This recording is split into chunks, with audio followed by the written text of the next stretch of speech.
Liftoff will start in T-minus 10 seconds. 10, 9, 8, 7, 6, 5, 4, 3, 2, 1. We have ignition. It's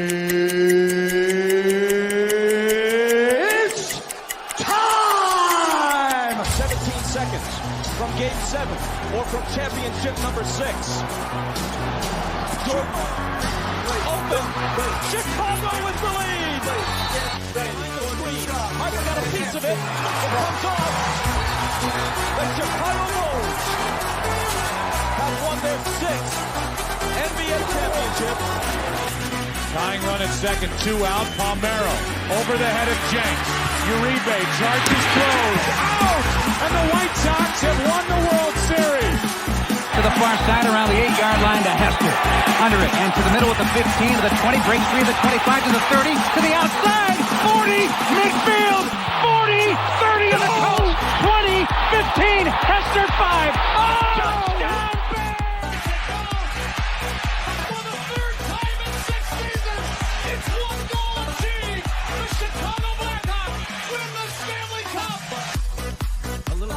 Slowly toward Bryant. He will glove it in front of Rizzo. It's in time. And the Chicago Cubs win the World Series.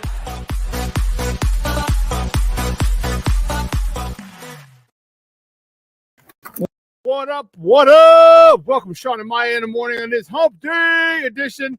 I'm your boy, the SuperBack, Shawn Sierra. Thanks for tuning in. If you're watching us on Facebook Live, well, then I guess you found us on Facebook. And if you're not following us on Facebook, what? What the heck is that? Go to Facebook, type in Sports Zone Chicago, click the like button, and now you're following Sports Zone Chicago. Simple. But wait, there's more. Go to the show's page. Go to Shawn and Maya in the morning, like that page as well. So not only will you be following Sports Zone Chicago, but you'll be following Shawn and Maya as well. If you're watching us on our YouTube channel, excellent. If you're not subscribed to our YouTube channel, for real. All right, listen, go to YouTube, type in Sports Zone Chicago, click the subscribe button.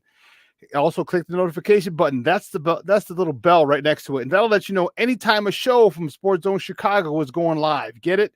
Got it? Good. All right. Now, let's see. Ooh, there's a little crazy thing there. If you're watching this on our mobile app, excellent. Oh, my God, that's what I'm talking about. All right. And if you don't know, wait, you didn't know we had a mobile app? Come on, man. Where have you been? Listen, we have a mobile app. So listen, wherever you get your apps from, and it doesn't matter where you get them from, whether it's iTunes, Google Play, Amazon, Walmart, Kmart, 7-Eleven, Zayre, Zemsky, Macy, Montgomery Ward, Venture. Doesn't matter. Okay, you go there, you type in Sports Zone Chicago, you download it, you take us with you on the go. So not only do you get Shawn and Maya in the morning 3 days a week, not only do you get our other live shows throughout the week, not only are they archived there like they are on Facebook and YouTube, but I'll tell you what, we give you a slew, and I mean a slew of articles, thanks to my man Clarence Council III. Big up to Clarence for keeping you abreast of all articles Chicago sports related. If you're watching this on our Roku channel, I like that kind of party, baby. And listen, we have our own Roku channel.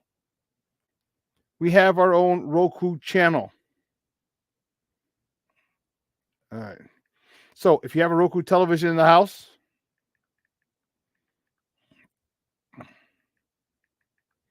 if you have a Roku television in the house, do us a favor. Download Sports Zone Chicago's channel. All right. Download it you already know how to do it. Stop acting crazy. You already downloaded Stars.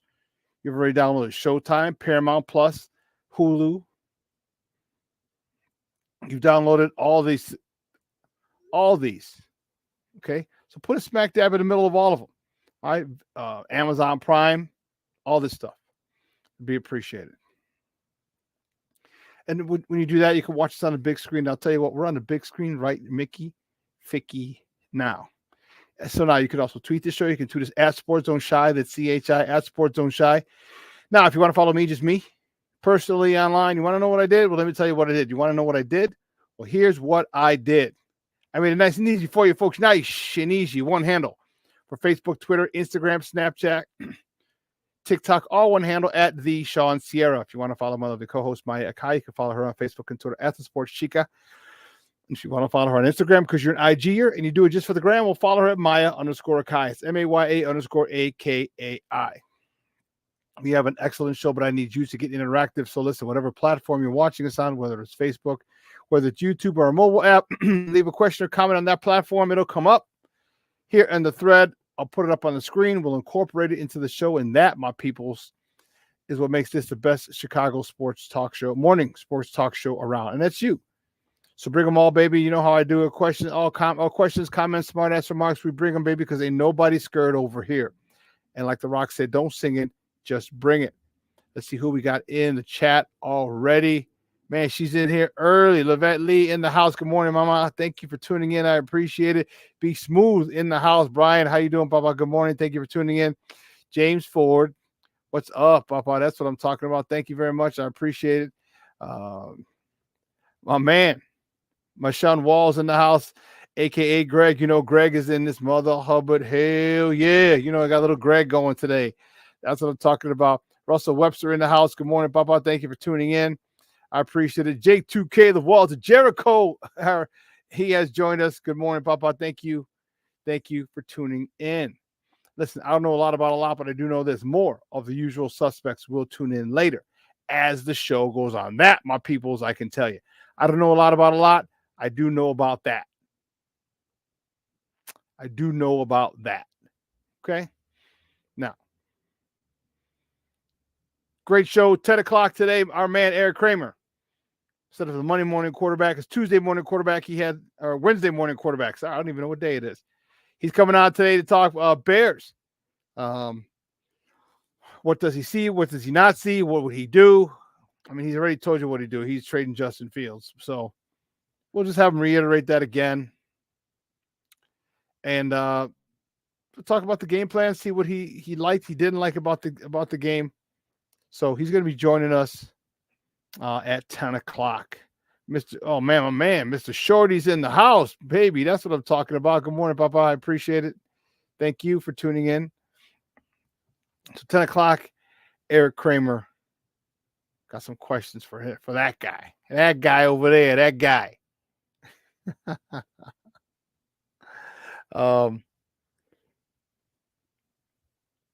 You know,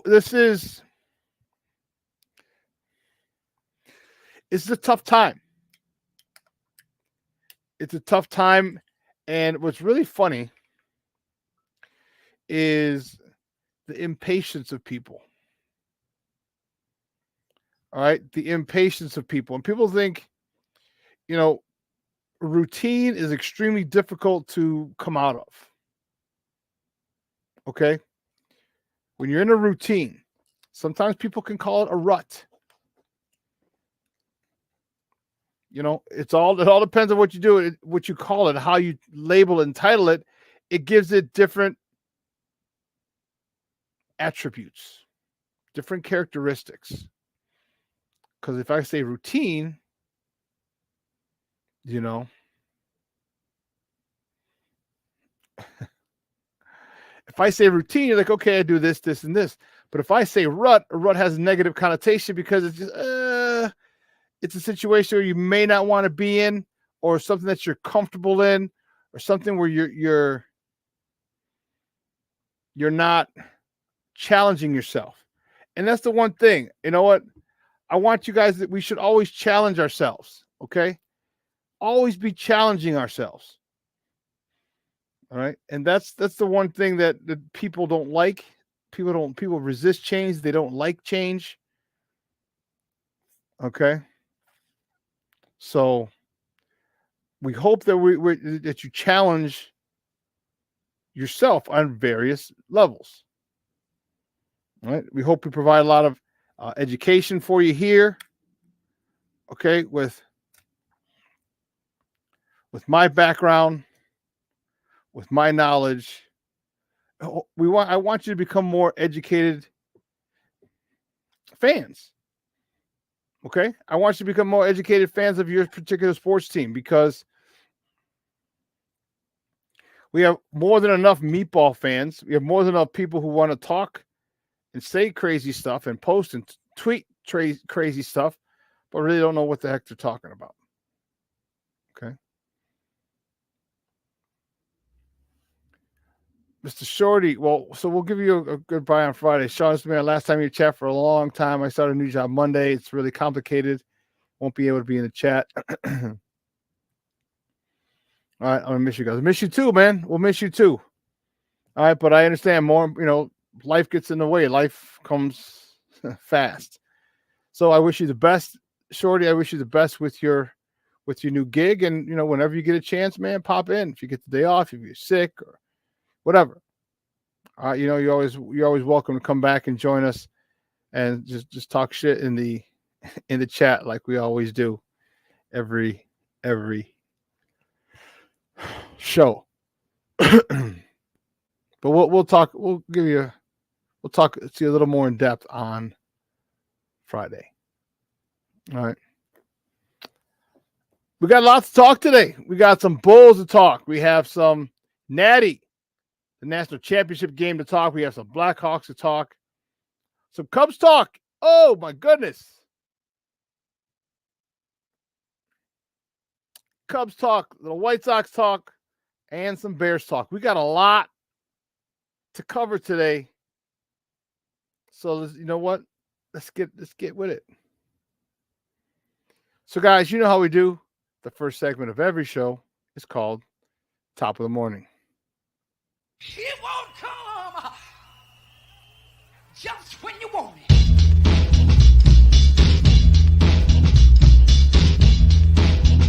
Top of the morning to you. Top of the morning to you. Top of the morning to you. Let's see where we're going to go. Which way do we go? Which way do we go? Which way do we go? Oh, goodness. Okay. That's how we're playing it. Here's where we start off, baby. Here's where we start off. The Blackhawks. The Blackhawks fall to the Edmonton Oilers 2-1 yesterday. And it was a battle. It was an issue of Connors. They had theirs. We did not have ours.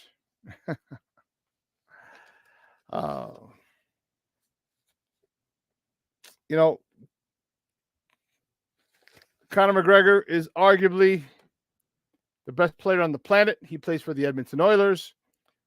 And we have the young buck, Connor Bedard, who is not playing for us right now because he has a fractured jaw. Connor McDavid with the game winner yesterday. Hawks went up 1-0. Edmonton tied it. Edmonton won it. And Connor McDavid is just doing Connor McDavid things. This dude's big, strong, fast. And he's playing with a lot of confidence. And as I said, arguably the best player on the planet right now. And it's tough. It's tough. These are the days that we're going to have. These are the days that we're going to be glad are over when it's all said and done, when we come out of this darkness that is a rebuild. All right. Mrazek stopped 13 of 15 shots yesterday, and Dickinson was the only tally on the board for the Blackhawks. He scored unassisted. So he's the only one with a point yesterday in that game. Blackhawks are off today and no rest for the weary, because the next top of the morning topic is the Blackhawks travel to Winnipeg tomorrow to face the Winnipeg Jets. The puck drop is 7 p.m. That game is on NBC Sports Chicago, or you can listen to it on their flagship 7:20 a.m.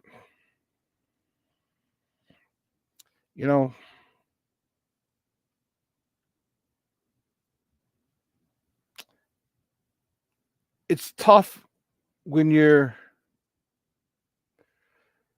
I can't imagine how difficult it is for them now, because you're in the middle of a rebuild. I mean, you tore it down, rebuild. But by the same token, your star is out. The guy that the rebuild is built around is out. how difficult does that have to be? You know, how difficult. I can't even imagine. The guy that you want to get experience, the guy who just got voted into the youngest NHL All-Star in the history of the NHL is out. And you're like, holy sheesh. So how is this? How do you get motivated? You know, how do you get, as a team, how do you get motivated? I know you're professionals and it's your job, but man, that's gotta be tough. That has to be very, very, very difficult. And with a team full of youngsters, it's got to be extremely difficult because a lot of times, remember, you're getting the best of the best, meaning these guys are usually the best on their team. So losing to them is something that they aren't familiar with for the most part. How does this young team handle this? This is where the coach comes in. Right? And people, you know, what's really funny, I shouldn't say funny because it's literally not funny.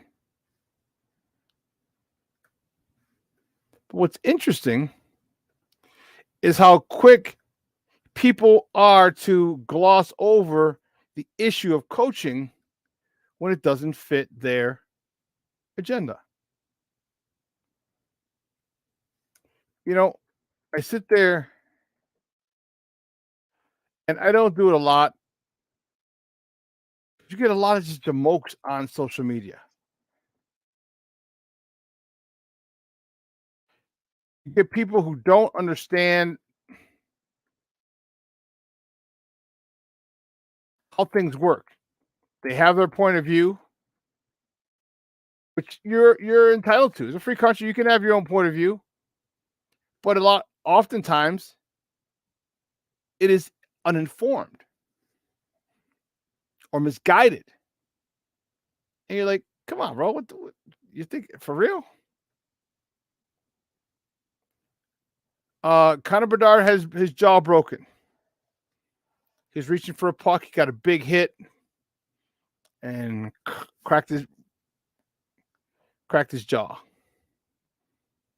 Yeah, broke his jaw. So he'll be out indefinitely, which is great. So now he'll even be thinner when he gets back. Because I'll probably most likely be feeding him through a tube. So, but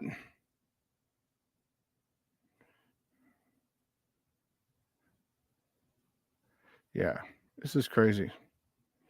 It's crazy because I don't know how I deal with that. How I would deal with that. I don't know. The golden child, you want him out there and because he's getting better, he's developing, all the while still giving you phenomenal highlights, and now he's gone. So I don't know. We'll see how it plays out. You're darn right. Applesauce and protein shakes. Oh, my man is checked in. Armando Emeterio. Lara Jr. is in the house. What's up, Junior? Thanks for tuning in, brother. Appreciate you.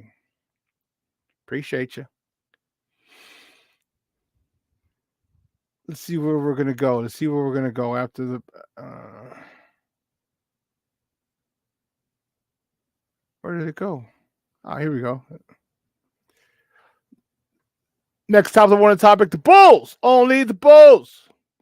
The Bulls host the Houston Rockets tonight at the United Center over on the west side. Tip-off is 7 p.m. You can catch that game on NBC Sports Chicago or listen to that game on 670 a.m. The Score. That's their flagship station.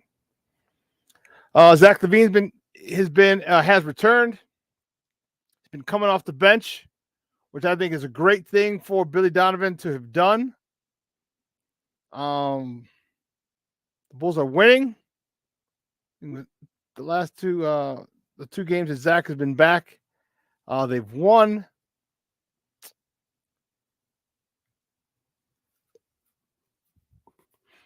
I don't know. How does he see? How does he feel? How does he? That's my question.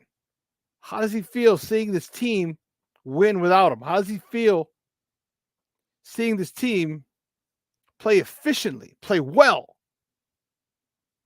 without you? How does he feel coming off the bench? You know, some people have egos to the point where. Awesome.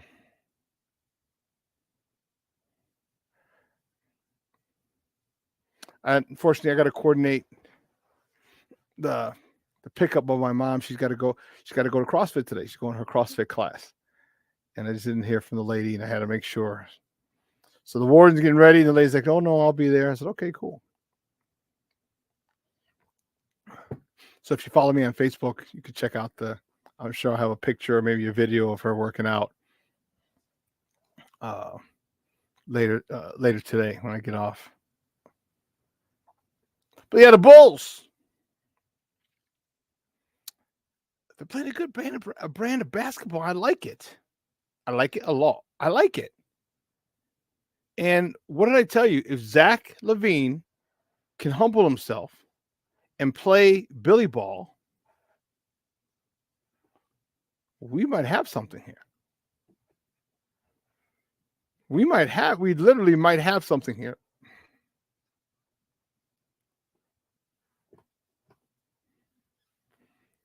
The athleticism that he has, he's been playing defense the last couple of games that he's been back. I'm like, whoa, who was that? How long is he going to be gone? And can you stay, whoever you are? Because Zach LaVine has bought in. Zach LaVine's bought in. It seems like this first two games. Oh, here just came across the wire this very second. Luke Getsy has been fired. Wow. Whoa. Breaking news.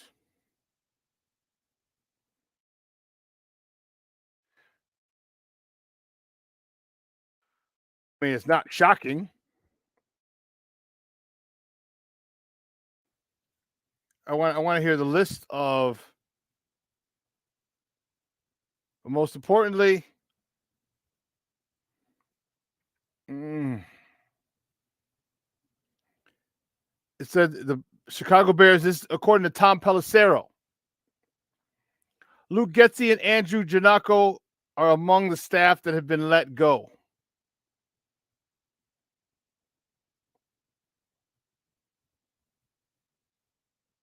They didn't say who else. They're not giving me anything else.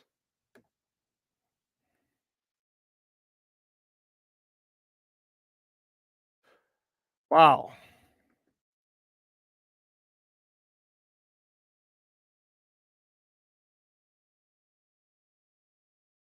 You know what? I'm okay with it. I am more than okay with it. You know, there's been an issue. Is Giannacco okay? Yeah. I'm more than okay with it. We assumed it was going to happen.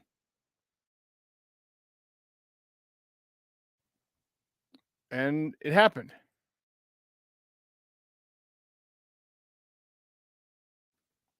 This is crazy. Good. Good. Good. I just got a text. I'm talking about it right now on the show. So I'm excited. So that opens up that opens up Pandora's box. And it makes sense. It makes sense.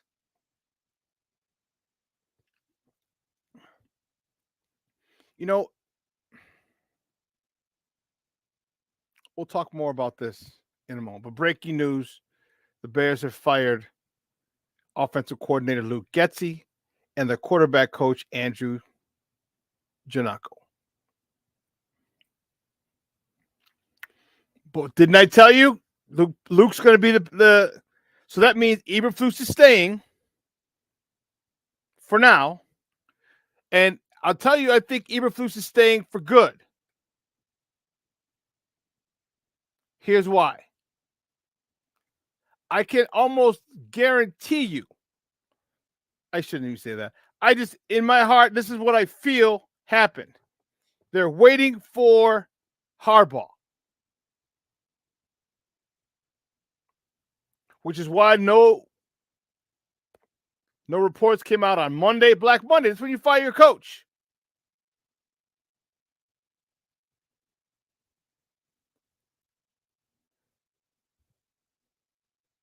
Nothing from Harbaugh, or they heard back from his peoples, and one, he might not be interested, or two, he got a phenomenal offer from Vegas or someone else that the Bears are unwilling to match, is my thought. So once they figured out with that scenario, they said, oh, okay, cool. Now that he's gone, and now that he's like maybe off the table, now we can have this press conference because people are going to ask, well, you fired this guy. What about the head coach?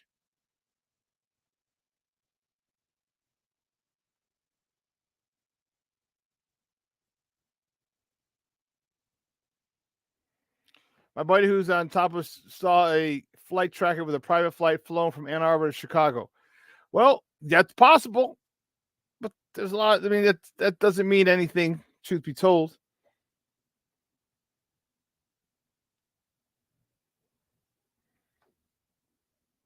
But I'll tell you what, people in the city of Chicago were happy. We're happy. We're happy. And we're not happy because a man lost his job. No. I'm happy because an incompetent coordinator is no longer calling the shots. It's no longer calling the shots.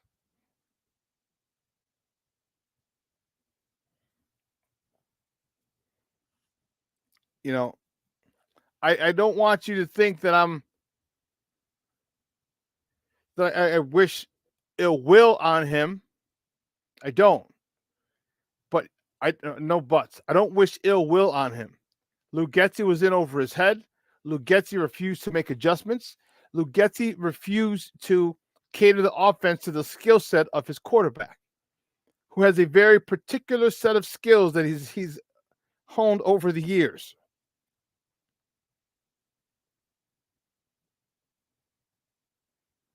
So this is not personal. This is literally just business. Because whether it's Justin Fields, who I want, or it's a new quarterback, you can't put them in harm's way. You're harming their development. You're harming their ability to make $300, $400 million.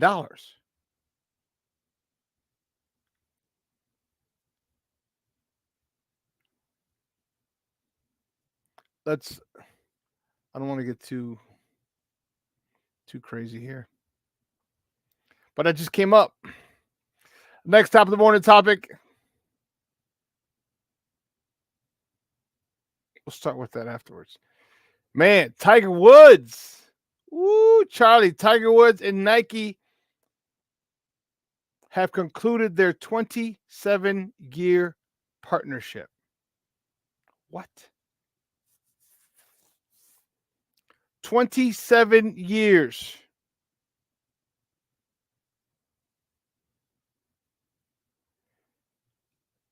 Insane.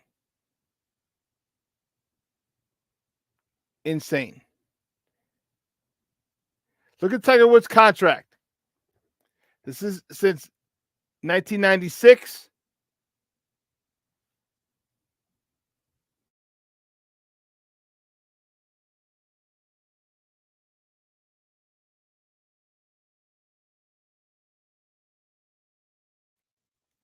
Look at his contract.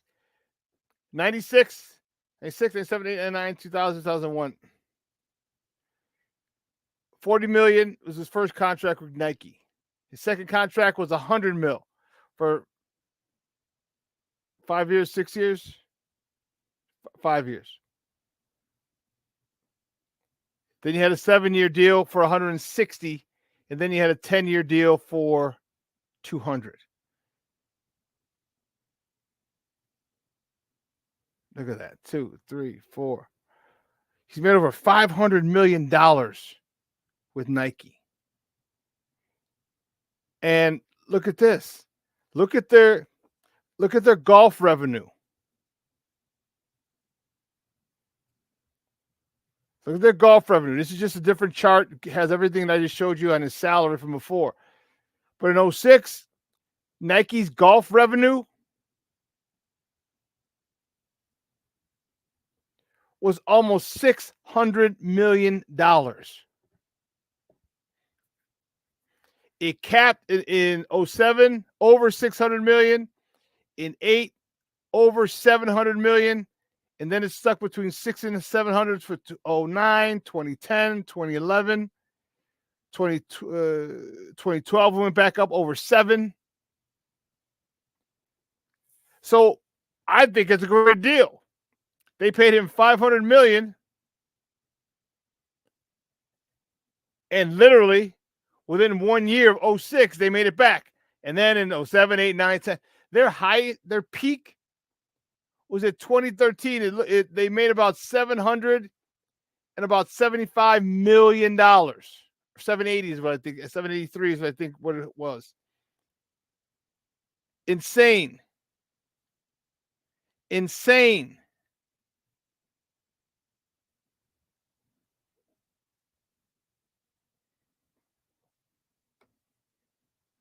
Insane.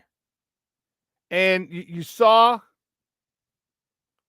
I mean, how many times did we see this? How many times did we see that? Sundays, the red polo.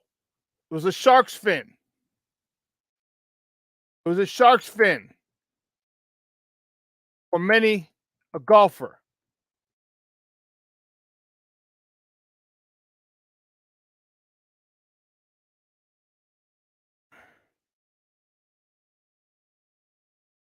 I can't tell you the times. How awesome it was seeing him on a Sunday.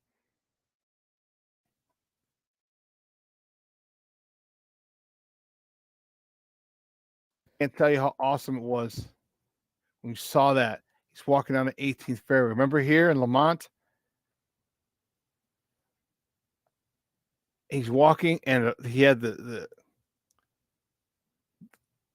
galley behind him. He looked like the Pied Piper.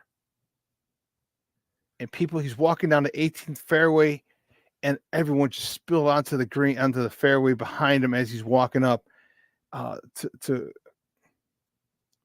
win the U.S. Open.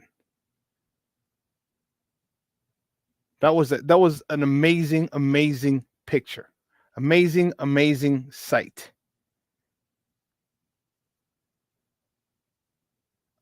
If I can find it.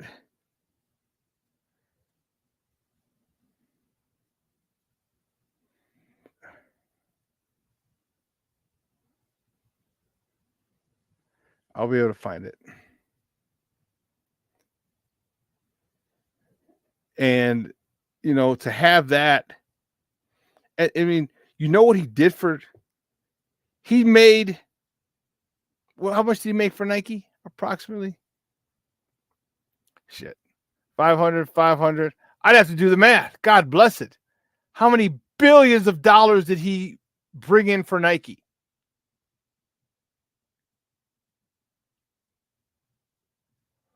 Wow. 1, 2, 3, 4, 5. He brought in over $7 billion for Nike Golf.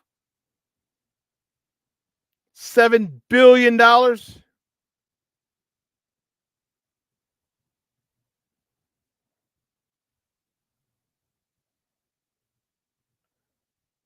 Yeah, I think they maximized their. Yeah, I think they maximized their relationship, and he did too. I'm not gonna lie. I mean, we can't lie. You make over $500 million. That's a good. That's a nice little run you got there. That's a nice run. Wow. After 27 years, we got more breaking news. Oh my goodness gracious! Great balls of fire.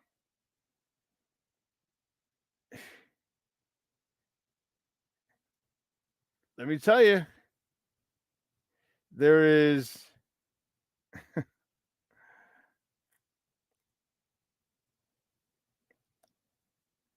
don't want. He's not the Teflon Don. Shoot, I don't like that one. He's not the Teflon Don, but he's, hats off to him. He's going to be here a while. Breaking news: the Bears. The Bears will retain Matt Eberflus. Say what you want. And I have said it. I'm a fan of his. And I'm telling you, this what happened. What I believe happened is this. They're in on Harbaugh. That was their dude. Chicago seems to be his favorite NFL team. I think they finally said, "Hey, you know what? We're going to give you. Here you go." Maybe he wanted too much control. I think they had some conversations about what was going on, and didn't work. Matt Eberflus will return as head coach of the Chicago Bears in 2024.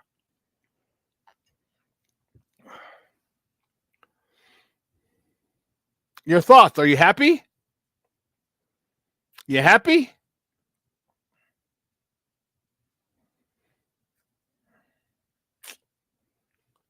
Huh? I don't know. I'm happy. Trust me, I would have loved to have had Jim Harbaugh. I would have loved to have him running stuff here. I really would have.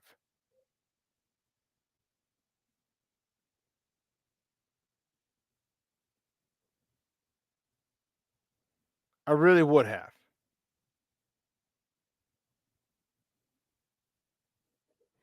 No, Shorty, no, I'm sure you saw it. He's been fired.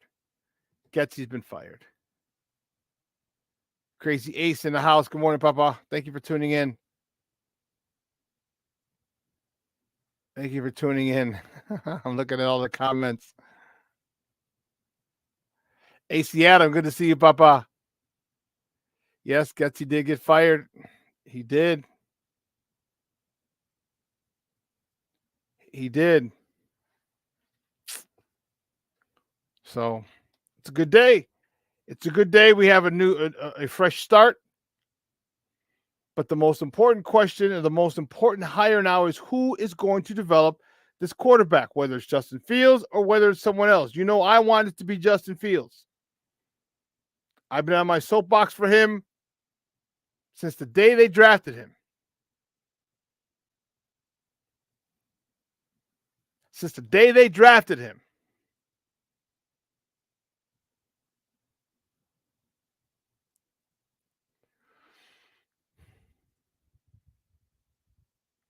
Who do you get? Go get Greg Roman. Go get Bobby Slowick. Who do you get?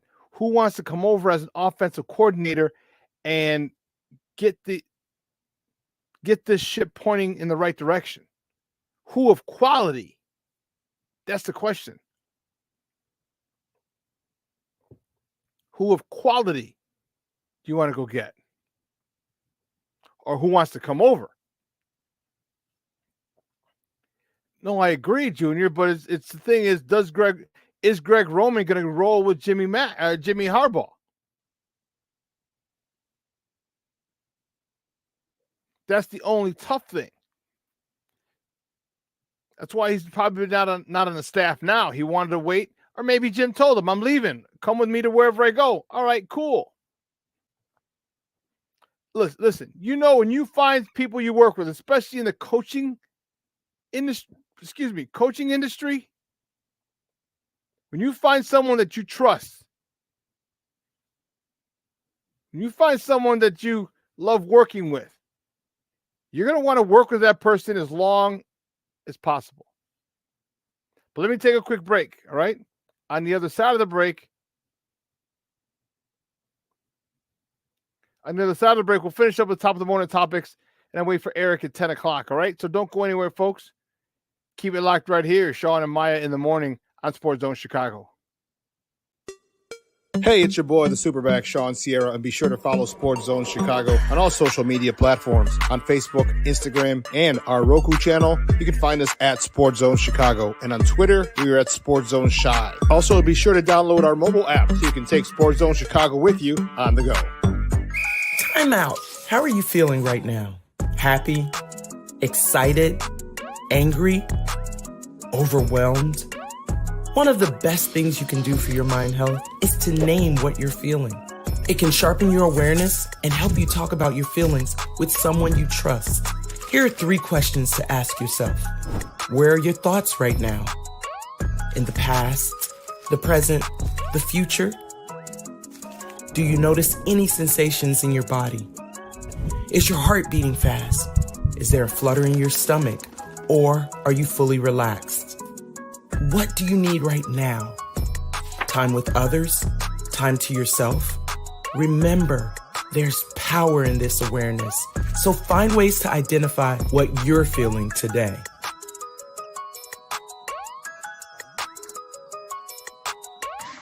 Hi, guys. Hey. Hi, Megan. Hey, Jessica. Megan, you're a tramp. Brian Fitch told me you guys made out. Everybody knows. He said your breath smells like garbage. And he almost puked. He says you're the most desperate girl he knows, besides your mom. How many boyfriends does she have anyway? Lots? Your makeup makes you look like a clown. That zit is huge, zit face. Ugly.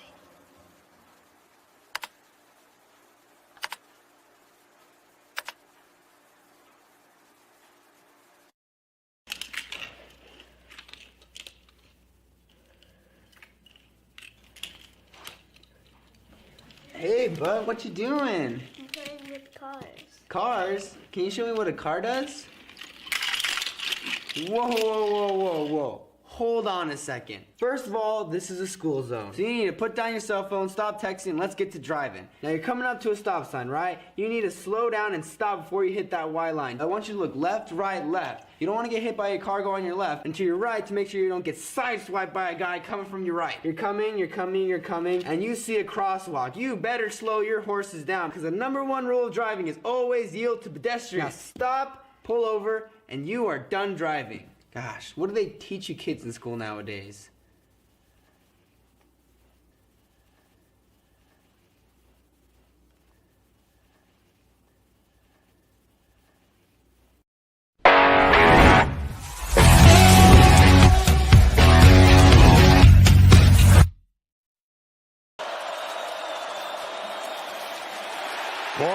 Or Mullings, I should say, barreling free. The physical player who's been in the background most of the season. Play fake. McCarthy looks down the field, can't escape. And the Huskies with their first sack tonight. Donovan Edwards rotates in at the back. He's got the football. Bumps into traffic and escapes. Donovan Edwards racing to the end zone. Michigan flexing immediately. Penix pitches it out, and the catch is made by Tyler Rogers. Shakes a tackle. Donovan Edwards, who scored the touchdown in the first possession, back in the game, and he's loose again. Edwards off and running. Welcome back, Donovan Edwards. 46 yards. Welcome back to Shawn and Maya in the morning on Sports Zone Chicago. Those clips courtesy of ESPN. That was a natty. That was a national championship game. And let me tell you, it was a good game. It was a really good game. You know what? I enjoyed it. I wanted Michigan. No ifs, ands, or buts. I wanted Michigan. You know, I was hoping, you know, kind of a personal connection. So J.J. McCarthy from Chicagoland area, just outside of Chicago in LaGrange Park. And one of my guys is has been his quarterback coach. His quarterback coach. Since he was, what, 6th grade, give or take? Yeah.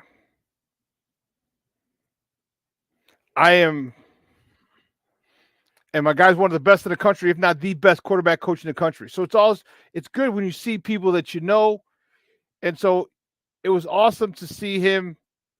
And I texted him yesterday, you know, and I was just like, man, dude, I'm so happy for you, so proud of you, because like a lot of that success falls at the feet of a good friend of mine. Jim McCarthy's a really great kid. The times that I've met him, or I shouldn't say, the times that me and Greg have talked about him,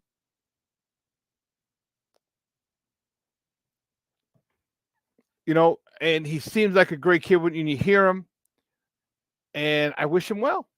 You know, he has to decide whether or not he wants to turn pro. I think he will, especially if Harbaugh leaves. I think he's out. But you talk about a fairy tale season. 15-0, undefeated, national champions. No one had to there was no debate. There's some as far as getting in, but it was settled on the field. And that's the most important thing. Is this shit on the field, or is this by voters? No voting necessary. It's on the field. It's done. You watch it, winner take all, done.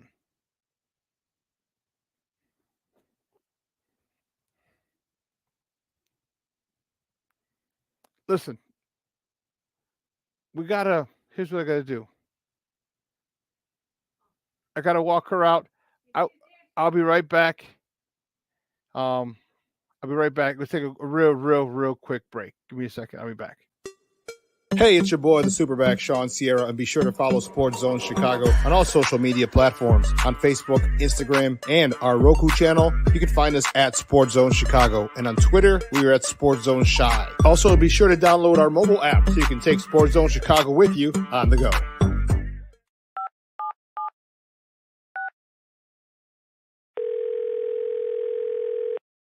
Yeah, hello. I'm really not sure if this is what you all do, but I really don't have anywhere else to turn. Hi. I don't even know why I'm calling right now. I'm sorry. My thoughts are going a mile a minute. My kids are out of state. My buddies from the army are all gone now. I'm really alone. I left the service last year. My mom just passed away a few months ago.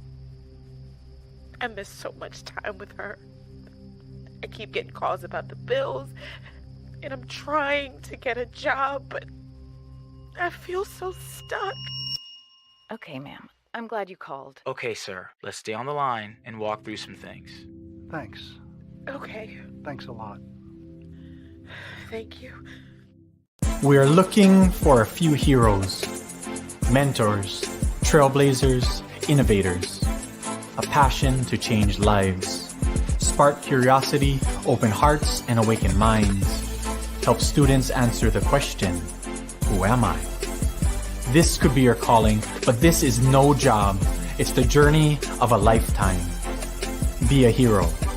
Be a teacher. Every day we take steps to keep the people we love safe, but some health risks are easy to miss. Ticks hiding in the yard can spread germs, like the ones that cause Lyme disease. Mice searching for food can spread bacteria that makes us sick. Mosquitoes lay eggs in standing water and can spread West Nile virus and more. Cockroaches are drawn to water in the home, leaving behind allergens that can trigger asthma attacks. Common pests can threaten our health. Learn how to protect your family at pestworld.org. Mental health and learning disorders don't discriminate. 17 million children and adolescents in the United States live with disorders like anxiety, depression, ADHD, and dyslexia. Less than half get the help they need to thrive. Help the Child Mind Institute change these children's lives. Visit childmind.org.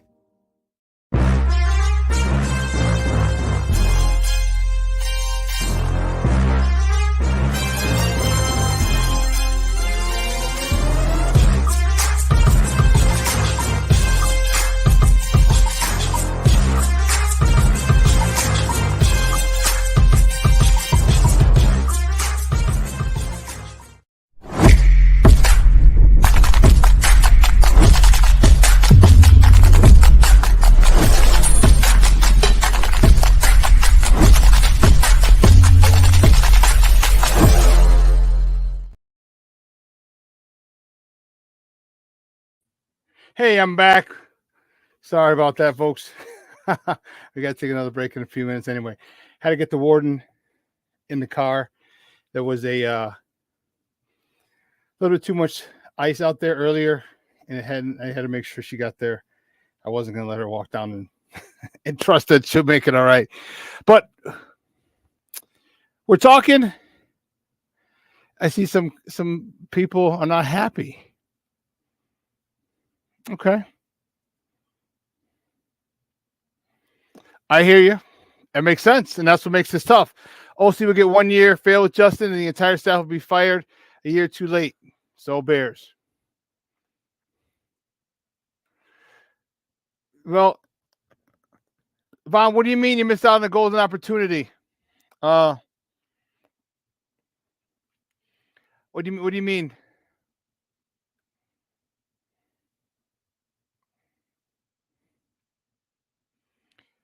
Does it make sense? Why fire the whole staff, literally the whole staff, but keep the head coach? Yeah, no, I hear you.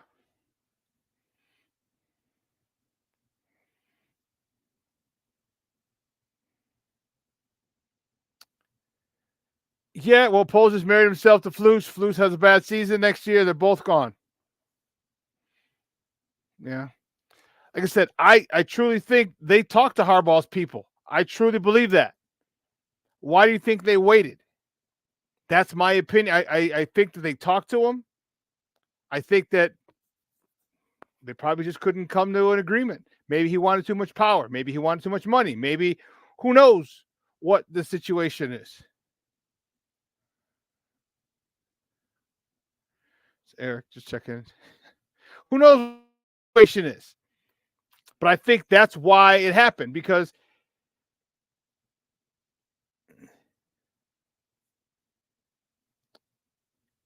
yeah, if they were to trade Justin, this would have been a perfect time to align coach and QB. Yeah. So that it leads me to believe that they're in on Justin.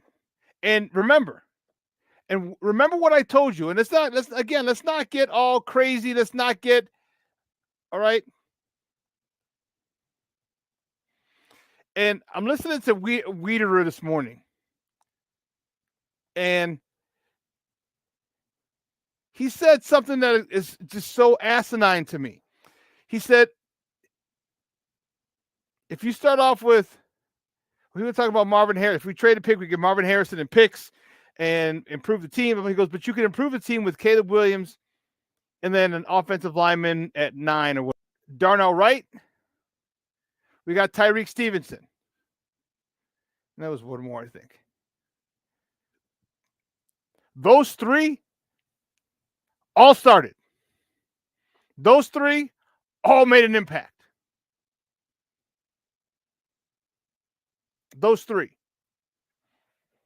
So if we can do that again and get 3 more starters this year with Justin, and again, if Justin Fields doesn't work out,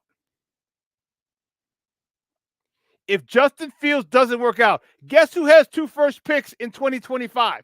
Guess who's going to have 2 first picks in 2026? Guess. Take a wild guess.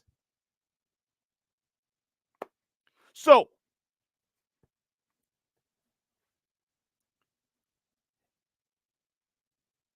and here's true. We don't know those other 3 players, but I guess I agree. So would you want to bet and say, hey, I hope this one player works out, or give me a number of players. Give me 3 or 4 players that I hope works out. So now you're using the law of average, and then the picks are high. You're talking first or second, maybe a third, but first or second, give me a bunch of first and second round picks to choose from, as opposed to giving me, for me and Bears Nation, pinning all my hopes on one first round pick. One first round pick that I hope he hits, or give me 3 or 4.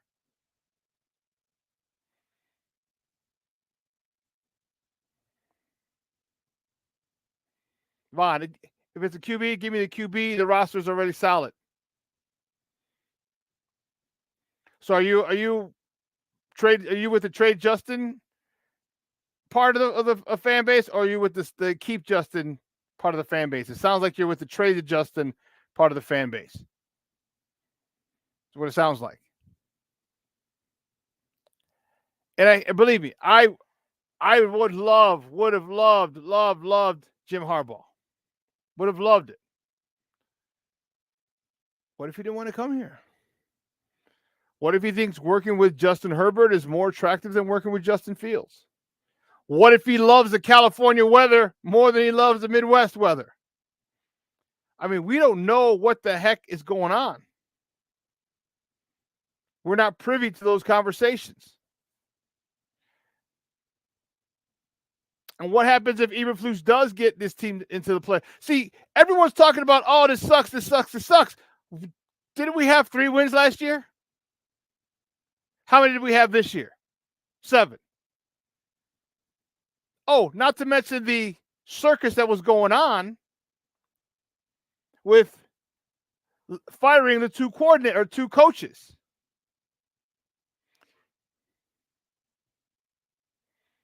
If they get the OC hire right, it can change. That's it, Leo. That's it. They have to get that right. Period. End of story. Because it looks like Flus has called the defense again. If they get the OC hire right, game, set, match. Doesn't matter now. Either way, Justin learns a new offense, or they draft a new quarterback. Flus is fired. A new head coach is stuck with a guy that wasn't his. Very similar to what the Bears have done before. But the Bears have always been bass-backwards. They've always been bass-backwards.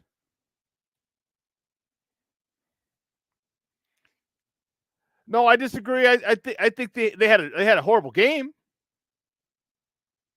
I think they had a horrible game, but I think it's pretty solid. I think Tevin Jenkins, Nate Davis had a bad game. Tevin Jenkins had a bad game, done all right. I think you need a upgraded center. I think you go get a free agent center, draft Cedric Van Pan or the kid from Oregon, one of those two, take over next year.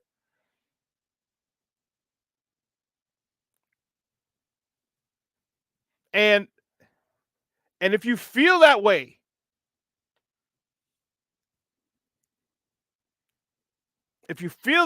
man, you go get the tackle with your number 9 pick, or trade up and go get Olu or Alt. You know what I mean?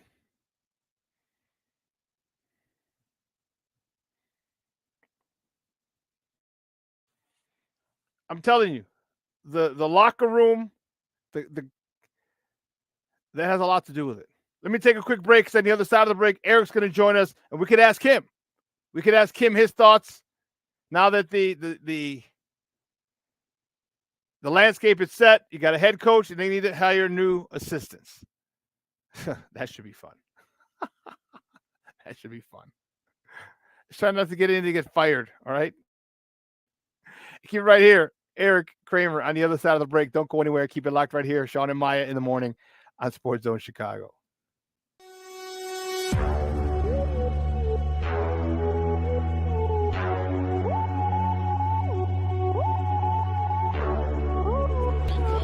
To run for 17. Back he goes. Here comes Chubb. There goes the ball. Touchdown! Jones will walk at the left tackle. Time for Fields. Now he'll accelerate to get the first down. Great tackles, and he's off to the races. Oh, he got a terrific block.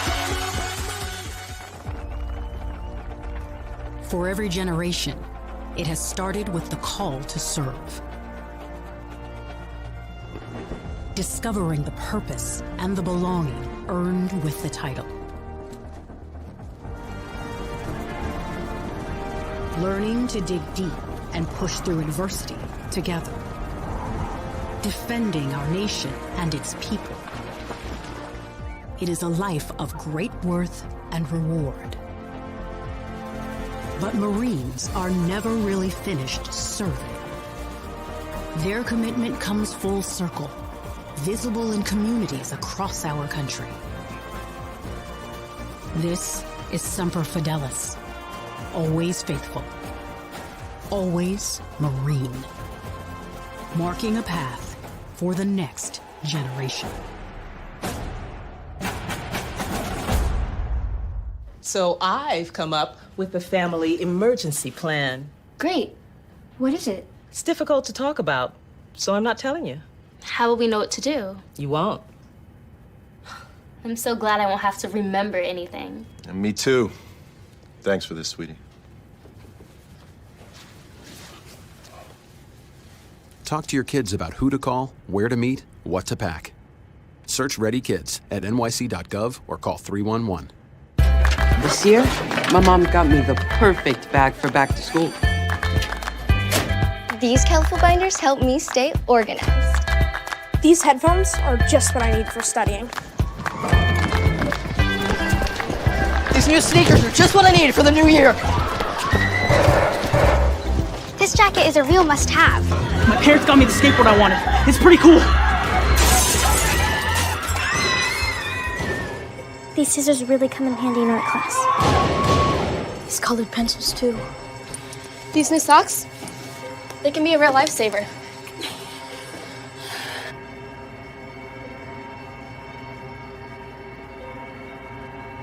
And I finally got my own phone to stay in touch with my mom.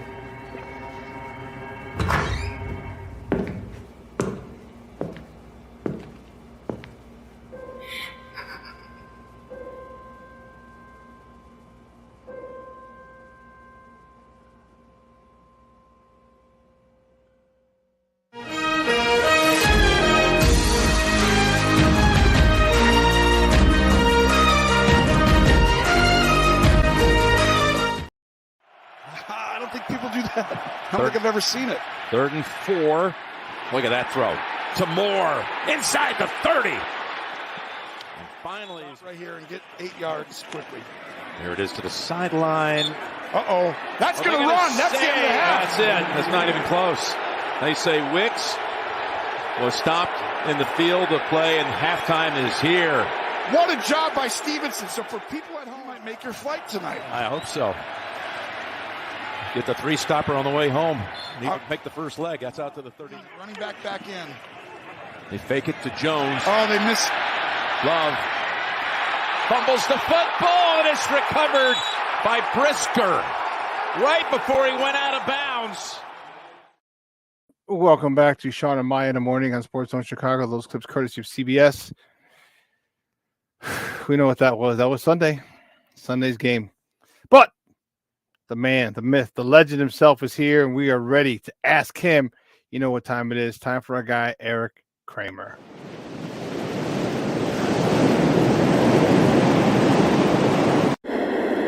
This segment of Shawn and Maya in the morning, Monday Morning Quarterback with Erik Kramer, is sponsored by Goal Mental Wellness, Inc. Because your life is calling.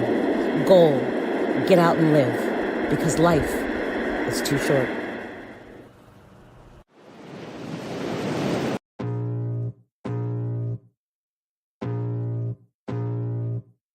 I can feel the blood creeping up from the heathens. Got will, got fight, got pride, got reason. If they wanna go eat, then you know I'm gonna feed them. If you're coming for me, hope you're ready for a demon. I got eyes in the back of my head, I'm seeing. Take me for granted and you know I'm leaving. I'ma take what's mine with the webs I'm weaving. I could take this crowd from seeing to believing. Got a taste for blood and my tongue keeps bleeding. From the words I spit, so sharp, so seasoned, so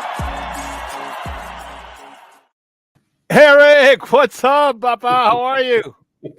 Well, like the rest of Chicago Bears Nation, licking my wounds this morning. Well, I'm sure you heard. I believe you heard the news. I would have supposed. Eberflus is staying. Getsy is out. He's been fired. I think the rest of the staff has been fired. Really? Your thoughts? I didn't hear that. Yeah, it just came across the wire. Okay. Adam Schefter. So it looks like everyone's gone except Eberflus. Wow. I don't know what's worse. Starting all over with just the head coach, starting all over completely. I would have thought just the offensive staff or at least Getsy would be gone, but whatever. Obviously he's been, the source of a lot of, meaning with Getsy, the source of a lot of unrest, I would say. And I think, on one hand, I feel bad for him personally. Don't know him, never met him. Right. But the scrutiny that position or any position falls under is, you have to have empathy for somebody, I think. And moving forward, at least offensively, I think this is a good move. They'll have to find somebody to come in. That to me feels like just like you would do anywhere. You'd upgrade something. If you're firing somebody, it means you think there's something out there better, which clearly there is. And it's just a matter of finding who those people are. Hopefully he's had some history with them in some capacity and would feel good about, bringing them on and what they could do once they get here. So the question is going to be who? Because you're coming in as you have 1 year, and there's a lot of pressure on you. Because if you come in and sneak up the joint, and you don't see it, let me backtrack. Press rewind. Maybe I think this signals that they might probably going to stay with Justin. Then, what made you say that? Well, because what's going to happen is, then you would if they don't stay with Justin, they're going to get a new quarterback with a new offensive coordinator. And if this guy doesn't work, do they fire? Does Eberflus get fired? Or do you think Eberflus has a new leash now? Does he have a longer leash if they get a new quarterback? To me, here's what this move says. Forget the quarterback. The move to retain Getsy says this is not a 1 year and we'll wait and see how you do and then you're gone possibly. Because there's nobody is going to come as an assistant coach into that situation. So I think remove Justin Fields from this whole equation. It has nothing to do. Eberflus is here to stay for multiple years. They believe in him. They believe in the culture he's bringing. So he and Ryan Poles and now Kevin Warren are obviously, there is some symmetry and some coordination going on between the three of them. So, I don't think there's not 1 second that's been all of you are now tied to Justin Fields. And that's not happening. So do you think now that because this happened that they do grab another quarterback? I think this sets the stage for exactly that. Because you're going to have to hire a staff now, as you said. There's only one guy coming back on the staff, and that's Eberflus. Well, then you've got to give all those people time to invest themselves and sell what they're doing and teach what they're doing. And that makes the perfect segue into a new quarterback to me. Because now think of the upgrade this team, the dismantling first, then the upgrade that's taken place just in the last 2 years. And then now you've got probably the best draft the Bears are ever going to have coming up. And top to bottom. Mm-hmm. Then a whole year of free agency. Then a whole part-time of, like we just talked about several weeks ago, about how do you get another Montez Sweat? How'd you get the first one? Well, you got the first one because he became a cap casualty. He wasn't going to sign back with Washington. They weren't going to sign him back. And there's going to be a center out there. There's going to be another edge rusher. There could potentially be a left tackle. Who knows? There could potentially be, I don't know, what else do you need? And so as has been talked about lately, probably more than ever this year, is Kevin Warren's role as what he has been doing all of this time. That's kind of been in the shadows. And I think that the direction this franchise is now taking is a positive one, in my opinion. They're set draft pick wise, they're set salary cap wise, and so on. And I think this is going to be a very good offseason for the Bears these next several months. So I believe I misspoke because I was looking through it and it hasn't said they fired everybody else on the offensive side or the rest of the coaching staff. Okay. So I misspoke. So that changes a lot because I would assume you're not going to. Why would you fire the defensive staff? Correct. You've done really well. They've done really well. So Toke and those guys. So I misspoke, and I apologize. So most of the defense come back. You're going to need another DC most likely. The more you say it does set Eberflus up because you basically clean house on the offense. So who are they keeping on the offensive side of the ball is going to be the question. And I mean, you can obviously you got to get a new OC, but you can replace everybody else. Do you like the wide receivers coach? Do you like, you know what I mean? So it's going to be interesting. I'm anxious to see. With their press conference, do you think you hear Kevin Warren? Because you're going to hear Ryan Poles. We're going to hear Ryan Poles at the end of, whenever the press conference is. Do you think you'll hear whether the Bears fans are going to hear Kevin Warren? I think more than ever. Yeah. And I think, Kevin Warren has they've let it seep out that he's been around basically, with the Rams when they made their resurgence in St. Louis. Was he at any time with the Vikings? Yeah, no, he's the guy who got the stadium built. So okay, yeah, great. In other words, I think we're starting to hear more about his kind of behind the scenes role and at least from an organization standpoint, how he works, which is sort of with a long range view. And, I love it. I think everything the Bears have done these last couple of years have been all positive in that way. And like I said, the sky's the limit on what this first round draft pick potential is going to be, whether they pick a quarterback with it or whether they use it to trade down, get another quarterback, but then other picks to go along with it. Because DJ Moore was one thing, but there's plenty of teams, 2 or 3 of them, sitting behind the Bears that all need a quarterback. And so what are they willing to give up?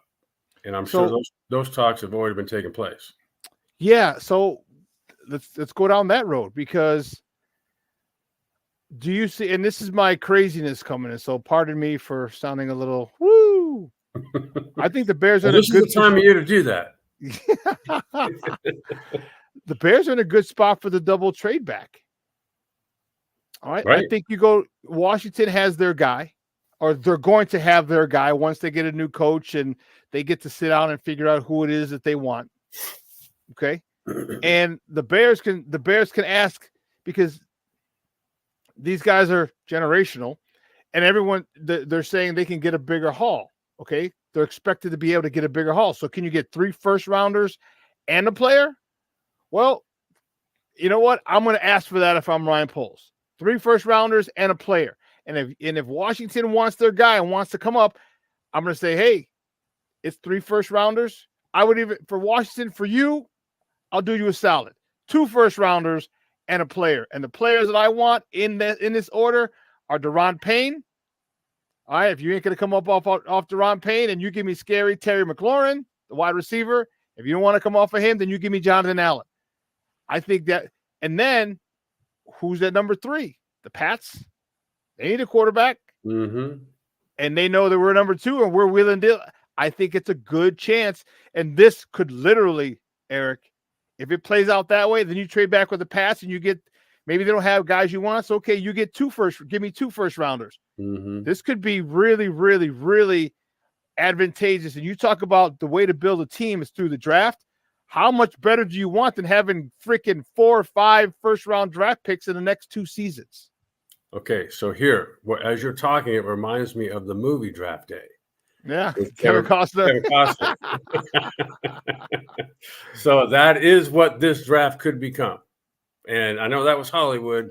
This is reality, but it sure has the feel of something like that. And so, hey, The Simpsons predicted crazy stuff on TV, so why can't Draft Day? That's right. That's right. Yeah, accurately. And I love it because I think this particular draft has the ability to produce exactly what you just laid out or something along those lines. And again, I mean, this is how you go from average at like bad in the beginning of the season to above average. And then here's what I just saw. If we want to talk about this Packer game, what I saw was in one uniform, a guy who was fluid and elite. In another uniform, I saw a guy who was tentative, couldn't decide what to do or how to do it. And one guy that threw for about 150 yards and nothing really happened. And one guy who actually took over the game. And so the guy I'm talking about is Jordan Love. Again, another Green Bay Packer quarterback. But it doesn't matter. What matters is that at every position that guy is operating at an elite fluid level. So is Aaron Jones, the running back for Green Bay. And, you know, that's not happening in Chicago. And so go get those guys and put them in a system where fundamentally they're as good or better than anyone else. In fact, better than anyone else. And go ahead. Nope, guys, we're joined by former Chicago Bears quarterback Erik Kramer talking Bears football here on Shawn and Maya in the morning on Sports Zone Chicago. See, the thing, the issue that I have is like people talk about, you know, Alex Brown after the games, like, I want that quarterback. I want him. I want someone to do that. I said, okay, I get it. But what's the difference between for me, do you know what the fundamental and the biggest difference is that people just like to gloss over? Love has been in this system for 3 years, his whole career. Okay. He sat there behind a Hall of Famer, which is, you know, you talk about fortunate. Yep. And so when it's his time, and I know what's his name left to go for Denver, Nathaniel Hackett, but there's still LaFleur's was calling plays, so he still has that structure. So his first 2 years, this is the only system he's known in the NFL. Yeah. Right. Who does CJ Stroud sit behind? Who does CJ Stroud sit behind? CJ Stroud he didn't sit behind anybody. He went right. But you know who he had? He had Bobby Slowick. Bobby Slowick is an offensive. We know, yeah, but he's come from the Kyle Shanahan. All those coaches were together. He comes from the Kyle Shanahan tree of quarterback coaches. So you got a guy who knows how to cater to your this quarterback's skill set, because there's no difference in between, for me, college measuring college tape from CJ Stroud and Justin Fields in college. They're both pocket passers. And what happens? He goes to a system where Bobby Slowick, who's one of the hottest offensive coordinators, does what this is what CJ Stroud can do. Well, guess what? I'm going to do a lot of what he can do and do a lot less of what he can't do. And Justin Fields has been forced to run, forced to not have it. So it all depends on the system, as you well know. Mm-hmm. And I think that's what we need to finally get someone here is an offensive coordinator who's going to be here. Because if you come here and get another system, hell, Cutler had six offensive coordinators, 7 play callers in 8 seasons. That's not continuity. Green Bay, unfortunately, they've had continuity, and that sucks. That's been crappy for the last 30 freaking years, and it looks like it's going to be 40. Okay. I'm just saying there are plenty of examples out there. If you take your eyes off of Green Bay for a minute, because there's 31 other teams besides Green Bay, they've all had success one way or another. There's no formula that, okay, because he sat behind Hall of Famer X, therefore he's going to be great. That's not how it works. The way it works is a guy's already freaking good, and he learns by watching. You can learn by watching other quarterbacks. All you got to do is have a computer. That's it. And they all have that. And I differ from you in a big way that because Jordan Love sat behind Aaron Rodgers for 2 or 3 years, therefore, that means nothing. Because everybody else in the league was watching Aaron Rodgers and Tom Brady and whoever else. So Tom Brady didn't sit behind anybody. And there's obviously ways to go about this. You're a huge Justin Fields fan. I am the opposite of a huge Justin Fields fan. So Justin Fields has proven to me and to the rest of the league, he now has trade value. Done. He does have trade value. Yeah. Yeah. Well, and my point was, it wasn't because he sat behind Aaron Rodgers, who is going to be a Hall of Famer, is the fact that he's been in the same system for 3 years. Now, because all you need is somebody. Look at Mahomes. Mahomes wasn't behind a gold jacket wearer or gold jacket getter. He was behind Smith, but Smith ran that offense efficiently. He ran. I shouldn't very well. So he had someone there, and then the second year he took over. That's all I'm saying is the continuity for him is the first year you learn, or for Justin Love or Jordan Love, first 2 years you sit and learn, and he was afforded. That was a luxury for him. All right, just like for Mahomes, the luxury for him was the 1 year, and then he played the same system that he was learning, and I think that's the biggest issue, the consistency. So yeah, I get it. Trust me. Think of like John Elway. How John Elway was basically his own offense, and then all of a sudden a guy named Mike Shanahan comes along, and he's a 2-time not Super Bowl getting blown out quarterback, but actually winning 2 consecutive ones. So I get how, and that time they took Terrell Davis, who had been sort of a 6th-round draft pick, and made him a league MVP. So did all of a sudden Terrell Davis learn how to run that he didn't before? No, he was in a great system around other great players, and who himself was really good. And so I there's a number of ways to do this, but if you're getting to the point that the Bears need some continuity coaching-wise in a system, couldn't agree with you more. And but is that the reason Justin Fields hasn't played well consistently for 2 or 3 years? No, it's not. Me and you're gonna fight when we see each other, Eric. We're gonna wrestle, buddy. We're gonna wrestle. We're gonna be in the middle of the hotel, like, what are those 2 grown-ass guys doing? Talk to me about this defense now. Talk to me about this defense. Where do you see? We'll talk about the offense in a second, but what holes do you see that still need to be filled? Because the defense isn't perfect. The defense isn't Super Bowl ready. This defense isn't there. They're close. They're a hell of a lot further than they were at the beginning of the season. What holes do you see on the defensive side of the ball need to be filled? And how would you fill them? Free agency or rookie or both?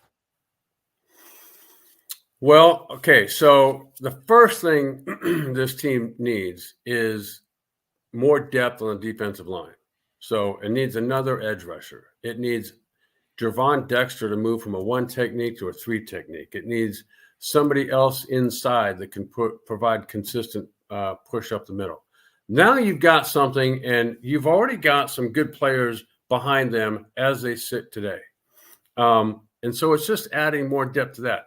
Now, this Packer game, this game, what was the score? 17-9. It felt like 117-9. Oh, yeah, 17. There was never a point in time where the Bears were in contention. Never.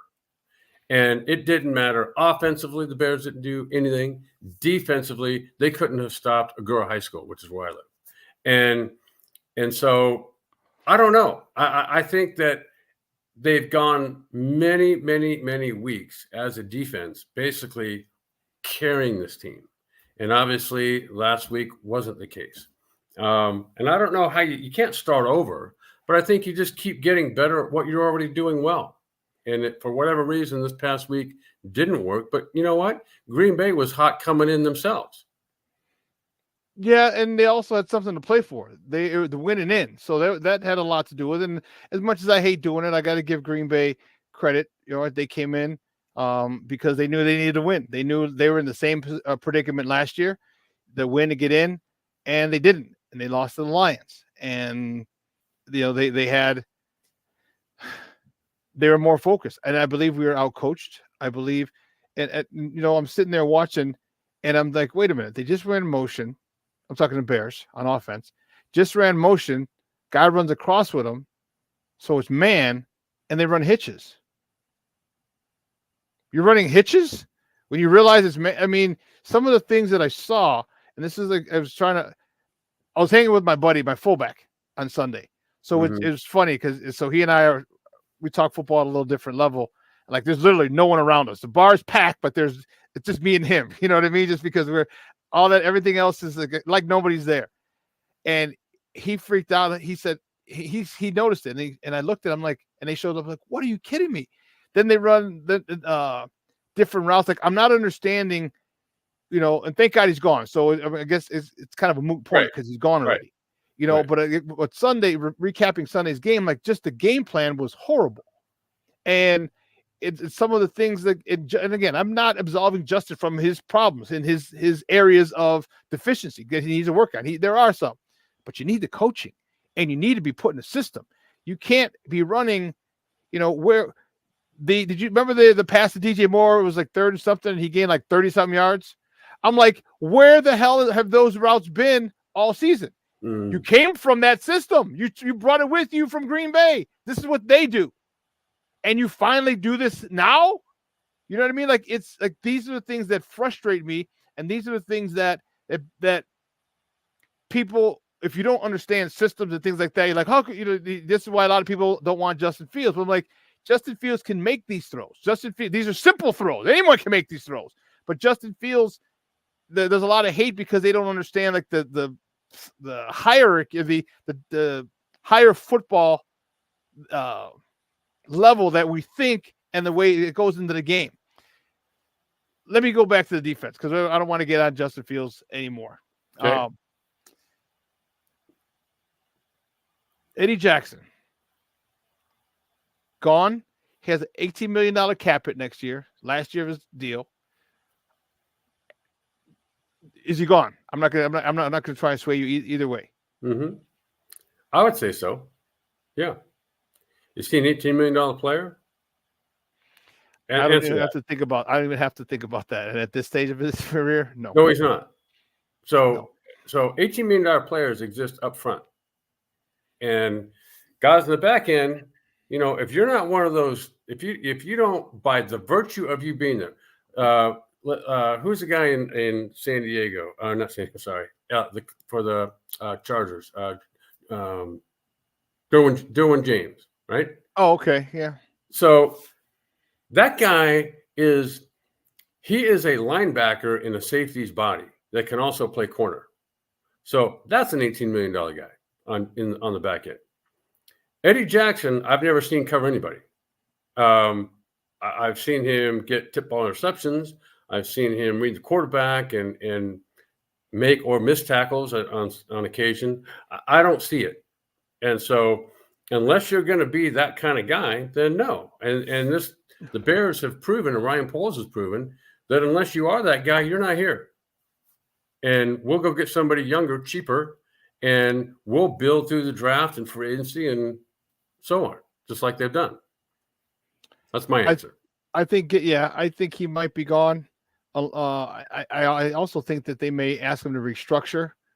And if he doesn't, I think he's gone. And I do think that they draft his replacement this year. I think you really have to, because the Bears aren't going to win the Super Bowl in 2024. As much as I would love that, I couldn't even say that with a straight face. So, give this guy, whoever his defensive or whoever his replacement is going to be, give him a year of development, get him acclimated with the other 4 or 5 DBs that you have in there that you're going to play with consistently, and get some chemistry there. So when you do take over in 2025, it's not the transition will be seamless, because you will have had time, you will have had plays. So I really hope they draft this his replacement. What about, let's go to the other side of the ball, because I think we're pretty set on the defensive side of the ball when we talked. Offensively, what about this offensive line? Are you good with it, or do you think we need to upgrade at any one or in any position? If so, which ones? So, okay, let's go from right to left. Worst set at right tackle. Right guard, nope. Center, nope. In my opinion, Tevin Jenkins, who obviously gave up a sack, is, in my opinion, their best interior lineman. And then you got Braxton Jones at left tackle. He's a hell of a lot better than he was last year, but is he an elite left tackle? Will he ever be one? In my opinion, no. He'll be solid. He'll be a great swing tackle. So go get an elite left tackle. And then through other means, get a center. He could end up in the draft, a center. He could end up in, as somebody else's casualty. Who knows?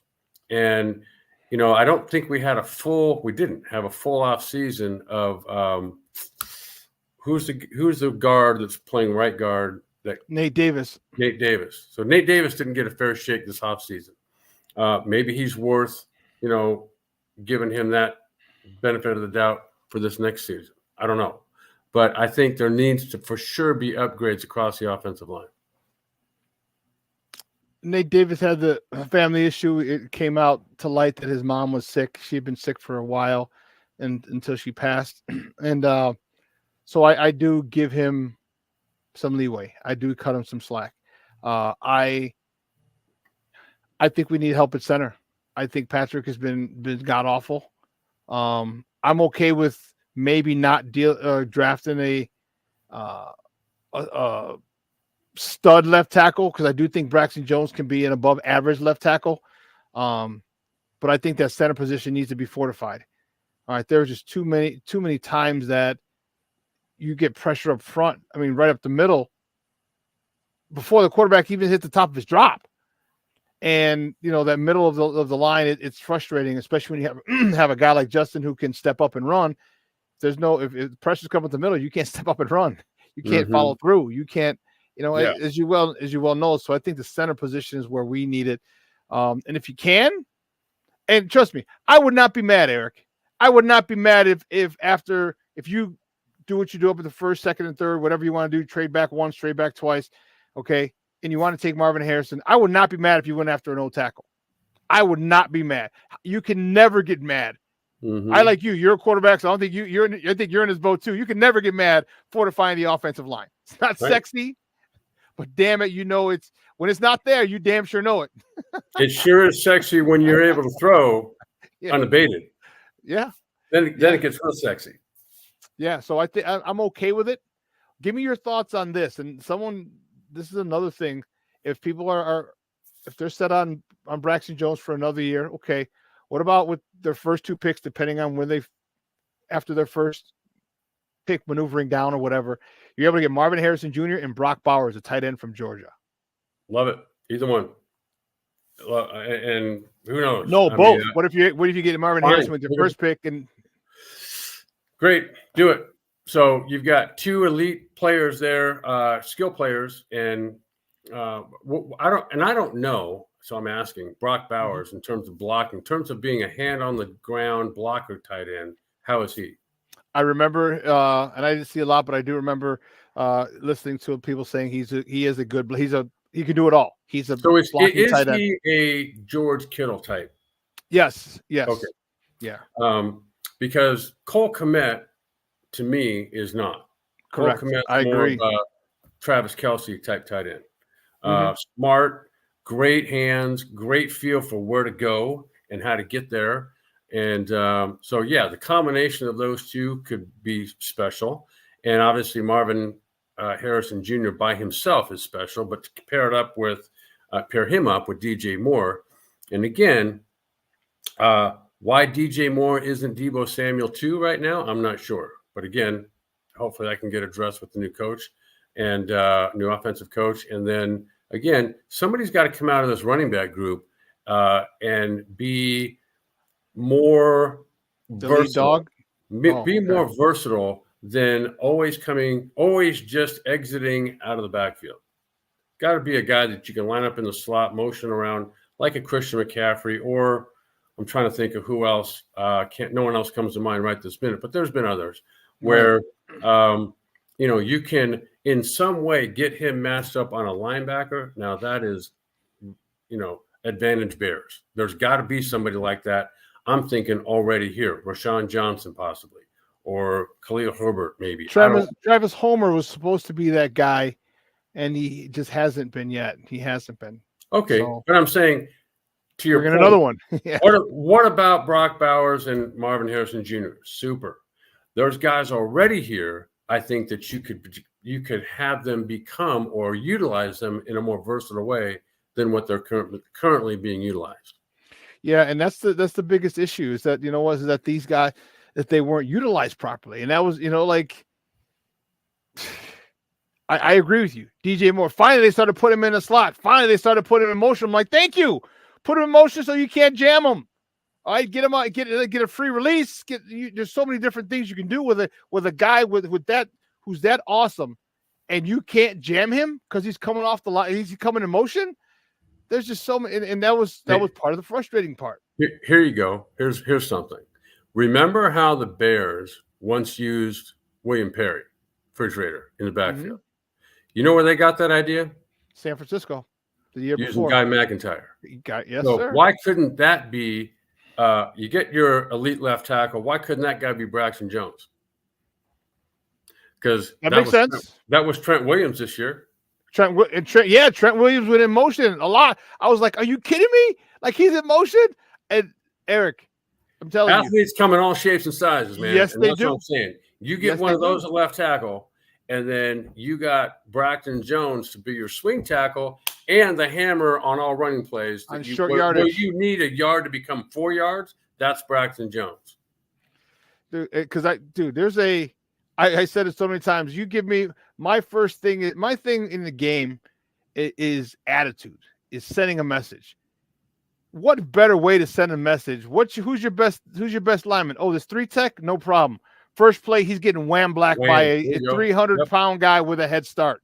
Come on, man. And I'm not saying that he's going to quit. What I'm saying is he's going to say, "Oh shit, let me buckle up my chin strap a little tighter." Because these boys are here to play. It's an attitude, and that's what I've been harping. That's why I asked Justin Fields that question a couple of weeks ago.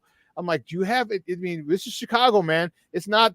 We're tired of this pitching on 4th down and all these trick plays, all that cute stuff. I think is what I said. This cute stuff, dude. There's got to be a point where we line up and you're just like, damn, dude, they're gonna get it. I know we got to play defense, but they're gonna get it. Think about how the NBA's changed, right?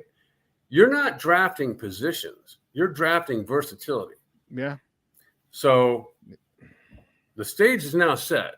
So think about that when you're drafting whoever it is you're drafting. Yeah, that's true. Because it is the positionless basketball is what they call it. Mm-hmm. Positionless basketball. Dude, that's crazy. So, Eric, you're still on that train with the number 1 pick. You're taking Caleb Williams. Is that it? No, not necessarily. No? Okay. No, because like I said, you've got I'll throw out some names out there that are not Caleb Williams and not Drake May. You got Penix, you got Bo Nix, you have the kid who won the Heisman from LSU. I mean, there's 3. You don't forget, you still got JJ McCarthy officially come out yet, but once Harbaugh leaves, he's leaving. Yep. Okay. Great. So here's my angle right there. Of the ones you just mentioned, if you couldn't have any but Bo Nix, how would you feel? If I couldn't have any of them, just Bo Nix. Yep. I'd be okay with it. Okay. So let's say you drafted, you took that number 1 overall pick and you traded back to do all the things you just talked about earlier. Mm-hmm. And you ended up with, I don't care, left tackle, Brock Bowers, Marvin Harrison Jr. You ended with some combination of 2 or 3 of those. And then as a fallback, you got Bo Nix. How would you feel? I'd feel real comfortable. Damn right you would. I feel real comfortable. So that's what I would do. I would find a way to accumulate picks, improve at other positions, and then get a Bo Nix type guy. So I'm drafting versatility and leadership and attitude, a guy that knows here's a guy that's played in a couple different systems because he started out at Auburn, went to Oregon, and was a couple of points away in 2 games from being in the college football playoff himself. Yeah. And so, that's what I would do. Is there that much difference between Caleb Williams and possibly Drake May and Bo Nix? I don't think so. But what you could get falling back to Bo Nix tilts the scale in Bo Nix's favor. I agree. Eric, were you reading my mind earlier? Because one of the things I wanted to do was that we get a went from quarterback fighting on the hotel room floor to now I'm reading your mind. Now we're drinks at the bar. After the fight. Right? After the fight. Like, why are we fighting? I don't know. Let's go get a drink. That's it. I think that's perfect. You know what, Tyson? You're going to have to fight for this job. You know what I mean? And so you fight for the number 2 or 3 spot, get a quarterback, and there's plenty of good ones. You get them in the 2nd or 3rd round. Man, because don't forget this too. Guess who you got waiting in the wings right now? Tyson Bagent. Yeah. But and I would give him the heads up, the early lead if they still had the same system. Because Tyson ran that system, operated that system very, very well. Okay, but they're not going to have get another one. So now it's going to have. He'll adapt to the new one just as well as he did the first one because he wasn't around before that anyway. Yeah, I agree. I think he's one of those guys. He's a rat. He's a gym rat for basketball, but he's a film junkie. Is what I think. So it's going to be interesting. And I would love to get another quarterback down the 3rd round. And who knows? That could be the quarterback of the future. And if not, it could be just a great backup. Who knows? But the Bears are in a great position. I'm excited about how this is playing out, and we're just going to see. So first dominoes have fallen, and we'll see if how everything else falls into place. Erik, great stuff. I appreciate it as always. Do me a favor though, let everyone know where they can find you online. Don't forget to tell them about your book. Yeah, you can always find me at EK Pass, and then the book titled "The Ultimate Comeback" is available on Amazon. And actually, I'm heading out to Detroit on Thursday to not only go to the game on Sunday night and watch the what would be the ultimate matchup of this super wild card weekend with the Rams coming to town against Detroit, but also do a couple of book signing events. That's awesome. Awesome. Let them know about your book. Where to get it? Yeah, Ultimate Comeback on Amazon. Dude, that is awesome. Congratulations. And again, thank you for the copy. You got it, my man. Appreciate it. Appreciate the time as always. Talking a little Bear football, getting ready for now the off season.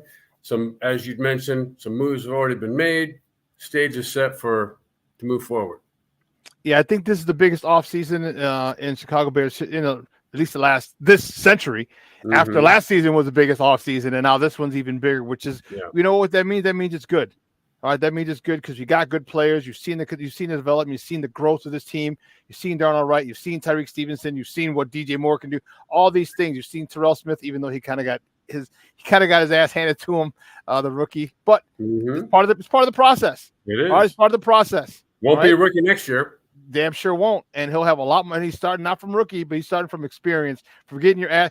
Trust me, you and I both know experience and getting your ass whooped is the best teacher.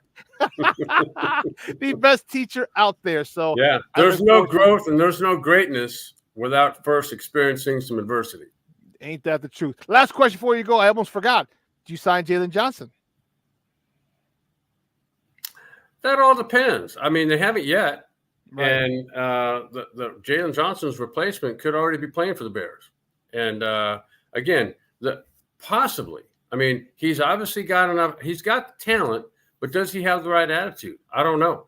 I mean, there were times this year that we didn't see that. And so you kind of have to, again, David Montgomery got away, and I never thought that would happen, but he did. And now he's an integral part of a Lions resurgent team.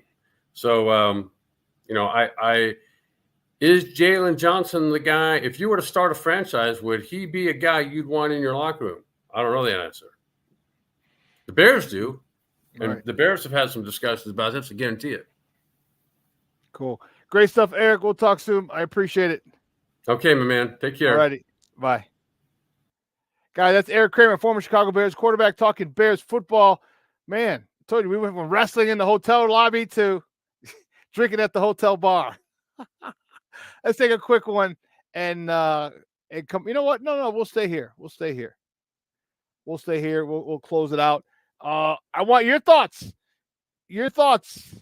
Okay, if you just heard or you have not heard, okay.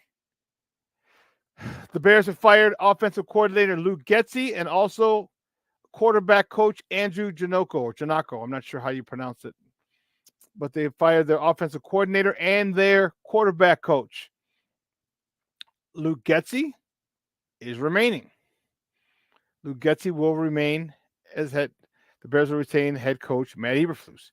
So I assume the defensive side, and again, I misspoke. If you missed it earlier, I misspoke and said they got rid of the whole staff. He's the only one coming back, and I was mistaken. I didn't confirm that before I said it, so I want to apologize.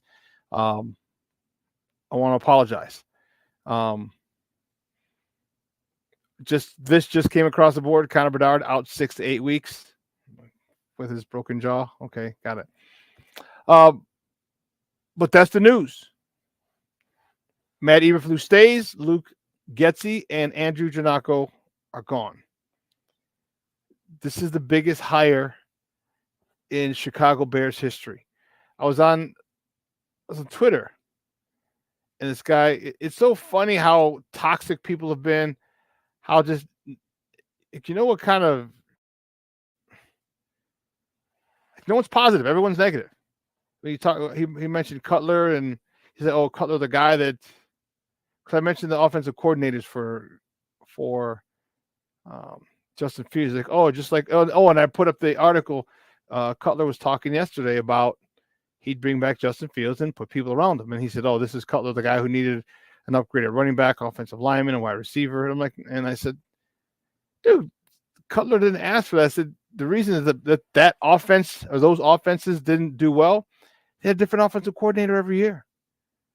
They had 6 offensive coordinators in 8 years, 7 play callers in 8 years. Come on. Like, I don't think people understand. And the thing that bugs me is people want to gloss over because it doesn't fit your narrative. It glosses over. So what you're telling me is parenting isn't that important. A kid's just going to be a good kid because don't worry about it. No. Teaching, coaching, parenting, raising kids, that's all important. That's very important. And for people to gloss over it is like, it's just because it doesn't fit their narrative. Like, well, that doesn't make sense. You know, when Eric said, well, who did CJ Stroud sit behind? I'm like, he sat behind nobody, but he had a guy who knew how to use them. He had a guy who knew how to marry routes with protection and how to get the route tree efficient, so he doesn't have to stand from right to left, back to right. All right, he cut his time down in the pocket. People don't understand how important coaching is, which I don't understand, because if you work at a company, you don't understand how important leadership is. You don't understand how important when you have a good manager, you have a good boss, you have a good supervisor. We've all had situations. Well, I shouldn't say we all. Most of us, or many of us, have had good coaches and bad coaches, and we can tell the difference. Some of us may have not had a bad coach. Some of us may have not had a good coach. But man, you see it.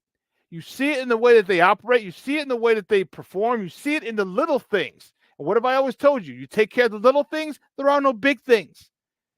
So you take care of the little things, and this is what an offensive coordinator does. He makes sure all your fundamentals are sound. So you take care of all the little things. Little things don't kill you. Poor, sloppy, lazy, dropbacks, ruins the timing. Improper first step.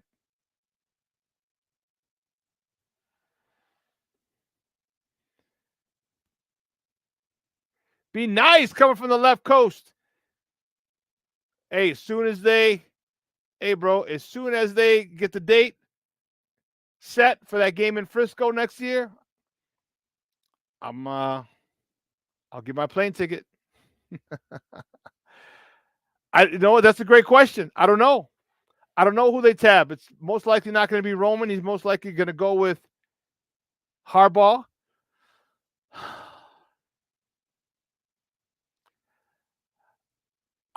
What I want is I just want an offensive coordinator. I shouldn't say just because it's asking a lot, but this is what offensive coordinators do. I want offensive coordinator to focus on Justin and make sure and hold him accountable. Okay. And as I just talked, little things. I want him to focus on, hey, you got to get back quicker in your drop. Your drop's got to be quick. 1, 2, 3, bounce, throw. 1, 2, 3, 4, 5, bounce, throw. I need him to marry routes or route combos so he can stay on one side of the field and not have to go back and forth. I want to see him move the pocket a little bit. I want to see him use the run game. I want to see him get creative with the run game, like we talked about. If you want to go draft your stud left tackle, cool. But then use Braxton Jones as an eligible receiver coming in as a lead blocker.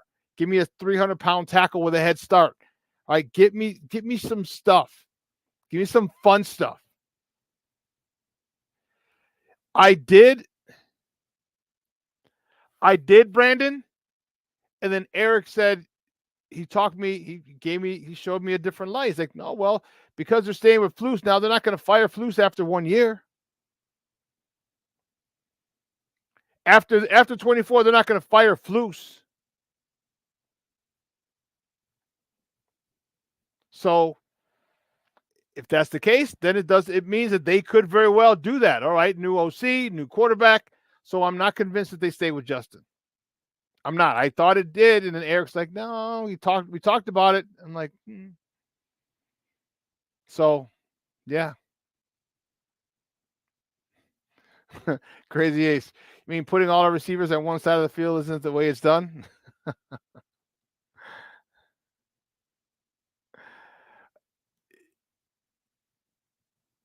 Yeah, I agree with you, Brandon. But the only thing is, I need continuity. I'm not afraid to lose a guy, but give me somebody,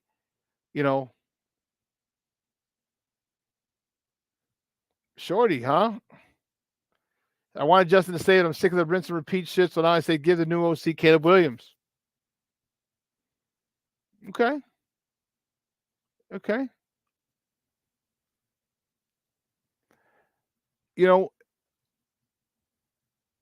One of the things, would you be okay, Mr. Shorty, and everybody in the chat, to do what Erik said? I thought this was a great idea because I like it. You don't have to get one of the top quarterbacks.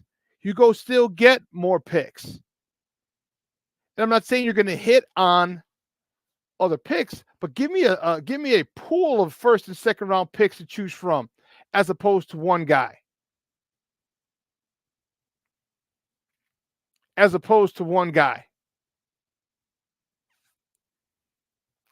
And then whoever you bring in, man, the situation that they have set up, you can go get a quarterback next year or in 2 years. That's why, remember, my plan is you pick up Justin's fifth-year option. So now he's here for 2 seasons, for 24 and 25.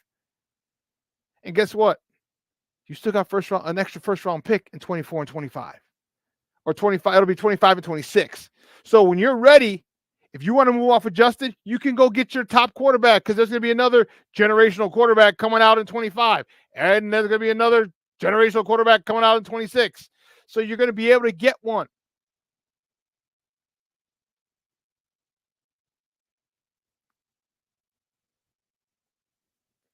We have been.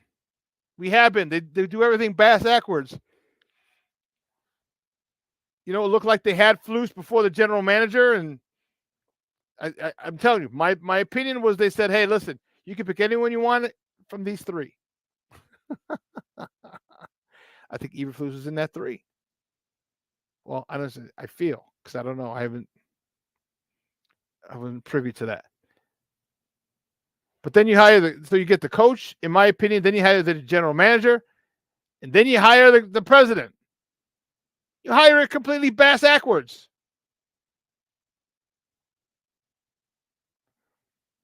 But we have the ability to get another quarterback. Another quarterback next year or in 25-6.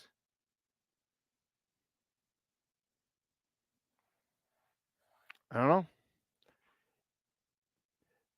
To me, more picks is it. One, I think it'll help Justin Fields. Two, if he's not the dude, like I said, you go get another stud. Go get the next generational quarterback with your 2 first-round picks that you can package and bring, you know what I mean, and bring in. This team's ready to win now. I say in 2025, the Bears should be NFC Championship game contenders. 2025, not this season, next season. This season, we should make the playoffs. Maybe lose the divisional round. Who knows? But who knows? Depending on who you get in the offseason. I told you, what if they trade Washington instead of asking for 3 first-round picks? Give me 2 first-round picks and Daron Payne. You don't want Daron Payne? Cool. Give me scary Terry McLaurin. You don't want that? Cool. Then Jonathan Allen. If you don't want that or anything else, gotta go. I got all these lights are blinking. All these calls are blinking from teams. So you know the old saying, should have get off the pot. No? Okay, thank you. And believe you me, Washington knows that. Washington knows that. Man, great show. I want to thank all you guys for tuning in and for supporting. I love it and appreciate it. Listen, if you missed this show will be replayed. I'm going to replay it at 8 o'clock. I got a lot of good feedback from 8 o'clock. Walls of Jericho, J2K, yes, give us a haul. It gives us long-term success. Yes, in addition to gaining more draft picks so you can continue to add first and second rounders to this talented team. Young. So, but I want to thank Erik Kramer for coming out talking Bears football with us. Great stuff. I want to thank you guys. You guys have been on fire this week, man. I love it. You guys are awesome. So, listen, for everybody here at Sports Zone Chicago, guys, you have a wonderful day. It's cold out here in Chicago. I got to go pick up the warden now from her CrossFit class. It's cold. It's cold. It's cold. It's cold. Stay warm and text your loved ones. Let them know you love them. Please, please do. All right. I will see you on Friday. Same bad time, same bad channel, 9 a.m. to 11 Central Time. So for everyone here at Sports Zone Chicago, all right, I'm your boy, the SuperBack, Shawn Sierra. Guys, have a wonderful day. And guess what? I am out.